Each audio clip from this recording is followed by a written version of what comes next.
सरकार ने रसोई गैस के दामों में 200 रुपए की कटौती करी और कटौती करते वक्त मोदी जी ने कहा कि यह उन बहनों के लिए तोहफा है जो कल रक्षाबंधन मनाएंगी। लेकिन असलियत यह है कि इसके लिए मोदी सरकार को मजबूर कर दिया इंडिया ने, इंडिया के गठबंधन ने। हम लगातार बेरोजगारी की, महंगाई की, आर्थिक असमानता की, महिलाओं के लिए दिक्कतों की बात करते हैं और अब इन नफरतियों को भी असल मुद्दों पर बात करनी पड़ी। तो क्या हुआ कि 2 करोड़ हर साल रोजगार का जुमला देने वालों को तो 20 करोड़ रोजगार का ब्यौरा देना था, उनको अब फर्जी रोजगार मेले लगाने पड़ रहे हैं। जो लोग 30 लाख करोड़ रुपए डाका डाल चुके हैं लोगों की जेब पर, ईंधन पर टैक्स लगाकर, वो अब 200 रुपए कम करके एलपीजी पर लोगों की आंख में धूल झोंकना चाहते हैं। लेकिन कुछ बातें समझ लेनी जरूरी है। सबसे पहली बात तो यह समझ लीजिए कि खरीदने की क्षमता के अनुसार हिंदुस्तान में दुनिया में सबसे महंगा एलपीजी सिलेंडर बिक रहा था, तीसरा सबसे महंगा पेट्रोल बिक रहा है, सातवां सबसे महंगा डीजल बिक रहा है।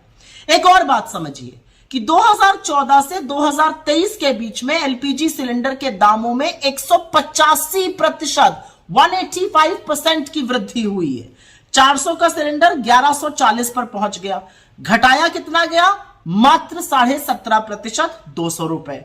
तो ये जो झुंझुना बजाया जा रहा है, समझ लीजिए, ऊपर हुआ था दाम 185%, घटाया गया है मात्र 17.5%। ये हो गई पहली बात। अब दूसरी बात कर लेते हैं। हिंदुस्तान का जो लोकल एलपीजी सिलेंडर होता है, जो डोमेस्टिक एलपीजी सिलेंडर होता है, उसके दाम 2 चीजों पर निर्भर करते हैं। सऊदी अरामको के कॉन्ट्रैक्ट प्राइस या एलपीजी प्राइस समझ लीजिए उस पर, और डॉलर और रुपए के एक्सचेंज रेट पर। सऊदी अरामको का जो एलपीजी प्राइस था वो जनवरी 2014 में जब हमारी सरकार थी तब $1010 प्रति मेट्रिक टन था। लेकिन जनवरी 2023 में एग्जैक्टली 9 साल बाद उसका दाम $590 प्रति मेट्रिक टन हो गया, मतलब ऑलमोस्ट आधा। लेकिन दाम एलपीजी सिलेंडर का 185% ऊपर पहुंच गया था। अब दूसरी बात कर लेते हैं। अगस्त 2023 में, इस महीने में, जो सऊदी अरामको का एलपीजी प्राइस है वो $470 प्रति मेट्रिक टन है, और रुपए की पैरिटी पर यह दाम हमारे लोकल एलपीजी का और भी बहुत कम होना चाहिए था। जुलाई के महीने में सऊदी अरामको का एलपीजी दाम $400 प्रति मेट्रिक टन था और जून में यह $450 प्रति मेट्रिक टन था। तो यह सोचिए कि मोदी जी ने जून जुलाई में क्यों नहीं किया। इसलिए नहीं किया क्योंकि उनको यह समझ में आ गया कि इंडिया जो मुद्दे ला रही है उससे लोग मुखरित हो रहे हैं, लोग समस्या में हैं। हमारी सरकारें, चाहे वो कर्नाटक में गृह लक्ष्मी, गृह ज्योति की बात कर रही हो, लोगों को आराम पहुंचा रही हो, चाहे ज्यादा खरीद कर रही हो छत्तीसगढ़ में, चाहे राजस्थान में 500 रुपए में सिलेंडर बिक रहा हो, असलियत यह है कि लोगों के सहूलियत के लिए जो जो काम हम कर रहे हैं उससे लोग हमारी ओर मुखरित हो रहे हैं। 5 बड़े चुनाव आने वाले हैं, छत्तीसगढ़, मध्य प्रदेश, राजस्थान, तेलंगाना और मिजोरम, और उसके बाद जनरल इलेक्शन आएगा।